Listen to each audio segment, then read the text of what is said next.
আমার নবী হাদিসে পাকে দেখা যায়, হাদিসটা বুখারী শরীফের একাধিক জায়গায় এসেছেন, একাধিক জায়গার মধ্যে হাদিসটা বর্ণিত হয়েছে। আল্লাহর পিয়ারা হাবিব রাহমাতুল্লাহ আলামিন বলেন, আলা কুল্লুকুম রাঈন ওয়া কুল্লুকুম মাসউলুন আন রাইয়াতিহি। আমার নবী বলেন, হে আমার উম্মতরা, সাবধান, সতর্ক, যে তোমরা প্রত্যেকেই আপন আপন জায়গায় দায়িত্বশীল। তোমাদের প্রত্যেকের দায়িত্ব সম্পর্কে তোমাকে জিজ্ঞেস করা হবে।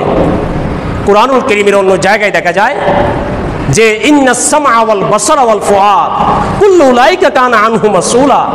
আল্লাহ তাআলা বলেন যে নিশ্চয় তোমার কানকে জিজ্ঞেস করা হবে, তোমার দৃষ্টিকে জিজ্ঞেস করা হবে, তোমার অন্তরকে জিজ্ঞেস করা হবে। এই কান দিয়ে কি শুনেছো, এটার ব্যাপারে জবাবদিহি করতে হবে। এই চোখ দিয়ে কি দেখেছো, এই চোখকে সে ব্যাপারে জবাবদিহি করতে হবে। এই অন্তর দিয়ে, কলব দিয়ে তুমি কি ধারণ করেছো, এটা তোমাকে জবাবদিহির আওতায় আসতে হবে। এগুলা প্রত্যেকটা জিনিসকে জিজ্ঞেস করা হবে। এই জন্য আমার নবী বলেন যে তোমরা প্রত্যেকেই আপন আপন জায়গায় দায়িত্বশীল, তোমাদের দায়িত্ব সম্পর্কে তোমাকে জিজ্ঞেস করা হবে। এই জন্য আল্লাহর পিয়ারা হাবিব বলেন, ফাল ইমাম আল্লাযী আলান নাস রাঈন। যিনি রাষ্ট্রের সেবক, রাষ্ট্রের যিনি ক্ষমতাবান ব্যক্তি, রাষ্ট্রের সমাজের যিনি সর্বোচ্চ ক্ষমতাবান ব্যক্তি, তাকে তার জনগণ সম্পর্কে জিজ্ঞেস করা হবে, তাকে তার সমাজের জনপদ মানুষ সম্পর্কে জিজ্ঞেস করা হবে। সে তার জনগণের, তার দেশের মানুষের, তার সমাজের, যিনি সমাজের দায়িত্বে আছেন, যিনি রাষ্ট্রের দায়িত্বে আছেন, যে দায়িত্বে আছেন, তাকে তার দায়িত্ব সম্পর্কে জিজ্ঞেস করা হবে। এরপর আমার নবী বলেন, ওয়ার রাজুলু রাঈন আলা আহলি বাইতিহি। প্রত্যেকটা ঘরের কর্তাকে তার ঘরের বাসিন্দাদের ব্যাপারে জিজ্ঞেস করা হবে।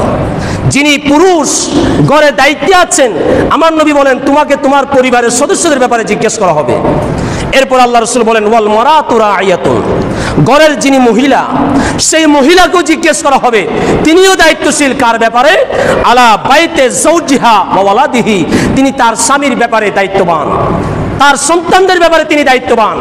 স্বামী যখন ঘর থেকে বের হয়ে যায়, সে স্বামীর আমানত কতটুকু হেফাজত করেছে, স্বামীর সন্তানদেরকে কতটুকু লালন পালন করেছে, স্বামী তার ঘরে যে সম্পদ রেখে গেছেন সেই সম্পদ কতটুকু সে হেফাজত করেছে, এই ব্যাপারে একজন নারীকেও আল্লাহ তাআলা জিজ্ঞেস করবেন।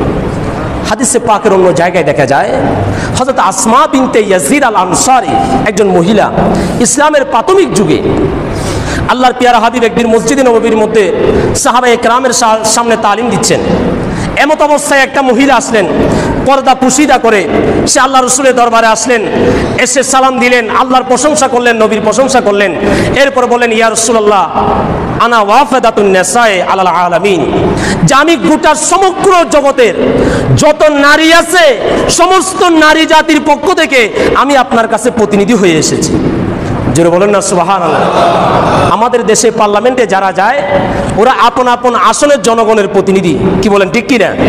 ঠিক তদরূপভাবে মহিলা বললেন যে আমি নারী জাতির তরফ থেকে আপনার কাছে এসেছি কিছু কথা জিজ্ঞেস করার জন্য। আল্লাহ রসুল বলেন, ঠিক আছে, তুমি বলো। ওই মহিলা কথা বলা আরম্ভ করলেন। প্রথমে আল্লাহর প্রশংসা করলেন, নবীর তারিফ করলেন, ইসলাম যে সত্য এটার সাক্ষ্য দিলেন। এরপরে আল্লাহর পিয়ারা হাবিবের সামনে এসে বলল, ইয়া রাসূলুল্লাহ, আমরা তো মহিলা, আপনারা হলেন পুরুষ জাতি। আপনারা শুক্রবার জুমাতে যেতে পারেন, আমরা যেতে পারি না। আপনারা জানাজায় যেতে পারেন, আমরা যেতে পারি না। কোনো একটা মানুষ অসুস্থ হয়ে গেলে দ্রুত আপনারা যেতে পারেন, আমরা যেতে পারি না। আপনারা উমরায় যেতে পারেন, আমরা যেতে পারি না।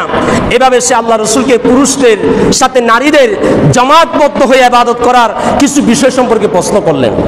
এটা হলো ইসলামের প্রাথমিক যুগ, তখন সবকিছু উন্মুক্তভাবে জায়েজ হয়ে যায় নাই, এই কারণে সে প্রশ্নগুলো করলেন। তো প্রশ্ন করতে করতে এক পর্যায়ে আল্লাহ রসুলকে সে জিজ্ঞেস করলো, ইয়া রাসূলুল্লাহ, আমাদের স্বামী যে ঘরে থাকে না, তখন আমরা যে আমাদের স্বামীর সমস্ত দায়িত্ব আমানতদারিতার সাথে পালন করি, এই জন্য কি আমাদের স্বামীরা বাহিরে গিয়ে যত আমল করে, ন্যাক আমল করে, আমরা কি সেই ন্যাক আমল থেকে, ভালো কাজ থেকে একটু একটু সওয়াব কি আমরা পাবো? জোরে বলবেন না সুবহানাল্লাহ। অর্থাৎ আমার স্বামী যখন জুমাতে যায়, আমি তখন ঘরে থাকি। এখন আমি তো জুমাতে যেতে পারছি না, কিন্তু আমি তার পক্ষ থেকে তার ঘরটাকে হেফাজত করলাম, তার সম্পদ হেফাজত করলাম, তার সন্তানদের লালন পালন করলাম।